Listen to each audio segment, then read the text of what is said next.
ತದಿನದೀಂ ತದಿನದೀಂ. ಅದು ಕಲಾವಿದ ಅಲ್ವಾ?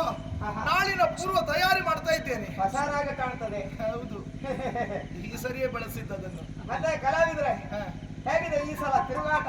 ಏನ್ ತೊಂದ್ರೆ ಇಲ್ಲ, ನಡೀತಾ ಉಂಟು. ಮುಗಿತಾ ಬಂತ ಇನ್ನೂ ಉಂಟಾ? ನಿಮಗೆ ಯಾಕೆ ಸುಮ್ಮನೆ? ಯಾಕ ಜನ ಗೊತ್ತಾಗ್ಲಿಲ್ವಾ? ಯಾರು? ಅಯ್ಯ ನಾವಲ್ವಾ ಅರಮನೆಯಲ್ಲಿ. ಓ, ಆ ಸಮಸ್ಯೆ ಏನು ಬಂದದ್ದ? ನೇರ ಹೋಗಿ ಎಡ ತಿರುಗಿ ಅಲ್ಲಿ ಕೈ ತೊಳೆಯುವ ವ್ಯವಸ್ಥೆ ಉಂಟು, ಅದ್ರ ಆಚೆಗೆ ಅದೇ ಇರುವುದು. ಹೋಗಿ ಬನ್ನಿ ಅಂತ. ನಾನು ಆ ಸಮಸ್ಯೆಯವನ ಹೇಳಿದ್ರಲ್ಲ. ಅರಮನೆಯಲ್ಲಿ ಎರಡನೇ ಒಬ್ಬ ಇದ್ದಾನೆ, ಗೊತ್ತುಂಟ ಅದಕ್ಕೆ? ಅಂದ್ರೆ ಮಣಿ ಮಣಿ ಮಣಿರತ್ನರು. ಮಹಾರಾಜರ ತಮ್ಮ ಯುವರಾಜ. ಅಯ್ಯೋ, ನಿಮ್ಮ ಸುದ್ದಿ ಎಲ್ಲ ಹೇಳ್ತಾರಲ್ಲ ಸ್ವಾಮಿ. ಏನಂತೆ? ನೀವು ಯಾವ ಮಗ? ಸರಿ ಕಟ್ಟಿ ಕಚ್ಕೊಳ್ಳಿ, ಸುಳ್ಳಾಗುವ ನಿಮ್ಮ ನೋಡಿ ಹೇಳುವುದು. ಯಾವ ಮಗ? ತಪ್ಪಲ್ಲ. ನನ್ನ ನೋಡಿದವರೆಲ್ಲ ಹಾಗೆ, ನಾನು ಏನೇ ಮಾಡದೇ ಇದ್ರು ಯಾವ ಮಗ ಕಡಿಯುವವರೇ ಹೆಚ್ಚಿಗೆ. ಹಾಗಲ್ಲ, ನೀವು ರಾಣಿಯ ಎರಡನೇ ಮಗ ಅಂತ ಎಲ್ಲವರು ಹೇಳ್ತಾ ಇದ್ದಾರೆ. ಹೇಗೆ? ಸ್ವಲ್ಪ ಜನ ಸರಿ ಇಲ್ಲ ಅಂತಲ್ಲ ನೀವು? ಸ್ವಲ್ಪ ಅಲ್ಲ, ಪೂರ್ತಿ. ಏನು ಎಲ್ಲ ದುಶ್ಚಟವು ಒಬ್ಬರ ಹತ್ರವೇ ಉಂಟಂತೆ. ಹೌದು, ನನ್ನ ಖರ್ಚಿನ ನಾ ಮಾಡಿದ್ದೆ, ನಿಂಗೆ ಅಂತದ? ನಿಮ್ಮ ಖರ್ಚಂತ ಖರ್ಚಿಗೂ ಮನೇಲಿ ಕೊಡುದಿಲ್ಲ ಅಂತ ಇದ್ದವ್ರ ಹತ್ರ ಎಲ್ಲ ಬೇಡುವುದಂತೆ ನೀವು.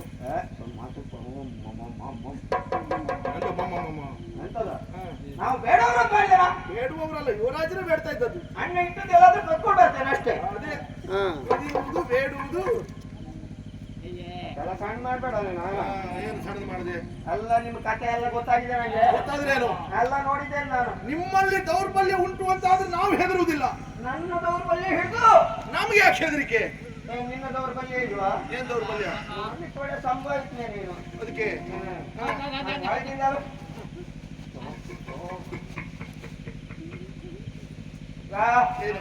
ನನಗೆ ಬೇಕಾದಾಗ ನಡ್ಕೊಂಡ್ರೆ ನಾನು ಸುಮ್ಮನೆ ಉಳಿತೇನೆ. ಏನ್ ನಡ್ಕೊಳ್ಳುವುದು ನಿಮಗೆ? ಇಲ್ಲೇನಲ್ಲಾಗಿದೆ, ಪೂರ್ಣ ಚಿತ್ರೀಕರಣ ಆಗಿದೆ. ಚಿತ್ರೀಕರಣ ಆಗಿ ಆಯ್ತು. ಸುಮ್ಮನೆ ನಿಮ್ಮ ಹತ್ರ ಚಿತ್ರೀಕರಣ ಮಾಡುವಷ್ಟು ದೊಡ್ಡದಿಲ್ಲ ಅಂತ ನನಗೆ ಗೊತ್ತುಂಟು. ಒಂದು ಸಣ್ಣದು ಇಟ್ಕೊಂಡು ಇಷ್ಟು ಅಧಿಕ ಪ್ರಸಂಗ ಮಾಡ್ತೀರಲ್ಲ, ಅದು ಒತ್ತುದೆಲ್ಲ ಹೋಗಿದೆ ಅಂತೆಲ್ಲ ಈಗ ಎಲ್ಲ ಅವ್ರು ಸರಿ ಮಾಡಿಸಿ ಕೊಟ್ಟಿದ್ದಾರೆ. ನಾನು ಹೇಳಿದೆ ಅದೊಂದು ಸರಿ ಮಾಡಿ ಕೊಡಿ ಅಂತ ಕೊಟ್ಟಿದ್ದಾರೆ. ಈಗ ಚಿತ್ರೀಕರಣ ಆಗಿದೆ. ಸುಮ್ಮನೆ ಆದ್ರೂ ಅವ್ರಿಗೆ ಕಳಿಸ್ಲಿಕ್ಕೆ ಗೊತ್ತಿರ್ಬೇಕಲ್ಲ ನಿಮ್ಗೆ. ಅದು ಕಳಿಸಿ ಹಾಗೆ ಈಗ ತೆಗ್ದ್ರೆ ಈಗ ಈಗ ಮಾಡಿ ಹೀಗೆ ಮಾಡ್ಲಿಕ್ಕೆ ಅಂತ ನೀವು ಗಾಳಿಪಟ ಆರಿಸುದಾ? ಅಷ್ಟೆಲ್ಲ ಮಾಡುದು ಬೇಡ, ಹೀಗೆ ಮಾಡಿದ್ರೆ ಅದು ಹೋಗ್ತದೆ. ನಾನ್ ಮಾಡುವಾಗ ಹಾಗೆ ಮಾಡ್ಬೇಕು. ನೀವು ಗಟ್ಟಿ ಮಾಡಬೇಡಿ, ನೀವು ಹಾರೋದ್ರ ಕಷ್ಟ ಕಡೆಗೆ. ಅದರೊಟ್ಟಿಗೆ ನೀವು ಗಳಿಗೆ ಹಾರಿಸ್ತೀರಲ್ಲ, ನಾವು ಅಪರೂಪದ ಹಾರಿಸುವಾಗ ಅದ್ರ ಮೇಲೆ ಕೂತ್ಕೊಂಡ್ರೆ ನೀವೇ ಜಾರು ಹೋಗ್ತೀರಿ. ಅಷ್ಟು ದೊಡ್ಡದಿಲ್ಲ ನೀವು. ಏನು ನಿಮ್ಮ ಬುಡಕ್ ಸರಿ ನೀರು ಗೊಬ್ಬರ ಹಾಕುದೇ ಅಲ್ವಾ? ಬೆಳವಣಿಗೆಯಲ್ಲಿ ಭಾರಿ ಕುಂಠಿತದಲ್ಲಿದ್ದೀರಿ. ನನಗೂ ಬೇಸರ. ನಿಮ್ಮಪ್ಪ ಅಮ್ಮ ಯಾವ ತಳಿ ಗೊಬ್ಬರ ಹಾಕಿದ್ರು ಏನು? ಊರ 10 ಸಮಸ್ತರು ಕೊಟ್ಟ ಅನ್ನ ತಿಂದು ಬದುಕಿದ್ದು ಅನಾಥ ನಾನು. 4 ಜನ ಪ್ರೀತಿಯಿಂದ ನೋಡಿದ್ದಾರೆ. ನಾನು ಇದಕ್ಕೂ ಇನ್ನು ಸ್ವಲ್ಪ ಕುಳ್ಳಾದ್ರೂ ಅಡ್ಡಿಲ್ಲ. ನಿನ್ನ ತಳಿಯ ಗೊಬ್ಬರ ನೋಡಿ, ಅಧಿಕ ಪ್ರಸಂಗ ಮಾಡಬೇಡಿ. ಭಾಗವತ ಇದೊಂಚೂರು ಒತ್ತು ಹೇಳಿಕೊಡಿ.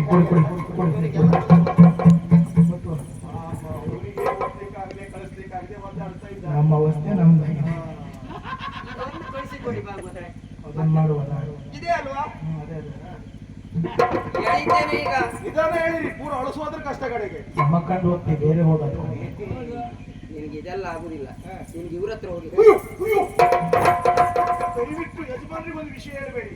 ನನ್ಗೆ ಒಂದು ಒಳ್ಳೆ ವಿಶ್ವಾಸ ಉಂಟು, ಅವ್ರಿಗೆ ಹಾಳು ಮಾಡಬೇಡಿ. ತಮ್ಮಯ್ಯ, ಹಾಗಾದ್ರೆ ನನಗೆ ಕೊಡು, ಖರ್ಚಿ ಕೊಡು. ತಪ್ಪಾಯ್ತು ಸ್ವಾಮಿ.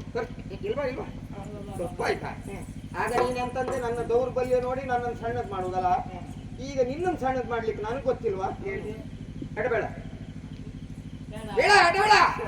ನಿಮ್ಮ ಕೈಯೆಲ್ಲ ಕಾಲು ಅಂತ ಹಿಡಿತೇನೆ, ಕ್ಷಮಿಸ್ಬಿಡಿ. ದೇವರಾಣೆ, ಅದು ಕೈಯೇ ಬಿಟ್ರೆ ಕಾಲಲ್ಲ. ಇಲ್ಲ ಇಡೀ ಕಾಲ. ಅದೆಲ್ಲ ಬೇಡ, ಸರಿ ಬಗ್ಗ ಇಡೀ. ತಪ್ಪಾಯ್ತಣ್ಣ, ತಪ್ಪಾಯ್ತು. ಈಗ ನನಗೆ ಪರಮ ಸಂತೋಷ ಆಯ್ತು. ಜೀವನದಲ್ಲಿ ಒಂದು ದಿವಸಕ್ಕಾದ್ರೂ ನನ್ನ ಅಳತೆಗೆ ನಿನ್ನ ನಿಲ್ಲಿಸಿದೆ ನೋಡು. ಈಚಿನ ಅಳತೆ ಮಾಡೋದನ್ನ ಆಚಿನ ಅಳತೆ ಮಾಡುದು ಬೇಡ. ನಾಳೆ ಒಂದು ಕೆಲಸ ಮಾಡ್ಬೇಕು ನೀವು. ಒಂದು ನಾನಿದ್ದಲ್ಲಿ ಬರುವಾಗ ಮರದ ಕಾಲು ಕಟ್ಕೊಂಡು ಬರ್ಬೇಕು. ಅಲ್ಲ, ಬಂದವರೇ ನನ್ನ ಕಾಲು ಕಡಿಬೇಕು. ನಾ ಬರುವಾಗ್ಲೇ ನೀ ಕಡ್ಕೊಂಡಿದ್ರೆ ನೀವೇ ಮರದ ಕಾಲು ಕಟ್ಕೊಂಡು ಎಷ್ಟು ಕೊಡ್ತೇವೆ? ಎಷ್ಟು? 2 ದಿವಸ ಸಂಬಳ ಕೊಡ್ತೇನೆ. 2 ದಿವಸ ಸಂಬಳ ಕೊಡ್ತೇನೆ. ಆಚೆ ಈಚೆ ತಿರ್ಗ್ಲಿಕ್ಕೆ ಹೋಗುವಾಗ ಧರ್ಮ ಕರ್ಕೊಂಡು ಹೋಗ್ಬೇಕು ನೀನೆ. ಕೇಳಲಿಕ್ಕಿಲ್ಲ. ಅದೆಲ್ಲ ಕೊನೆಗೆ ಲೆಕ್ಕ ಮಾಡುವ. 2 ದಿವಸ ಧರ್ಮ ಕರ್ಕೊಂಡು ಹೋಗ್ತೇನೆ. 2 ಎರಡು ದಿವಸ ಸಂಬಳ, ಇವತ್ತಿನ 150, ನಾಳೆ 150, ನಾಡಿದ್ದು 250 ಕೊಡ್ತೇನೆ, 50 ನನಗೆ ಕೊಡ್ತೀರಾ? ಭಾಗವತ್ರೆ ನಂಬೋದಲ್ಲ?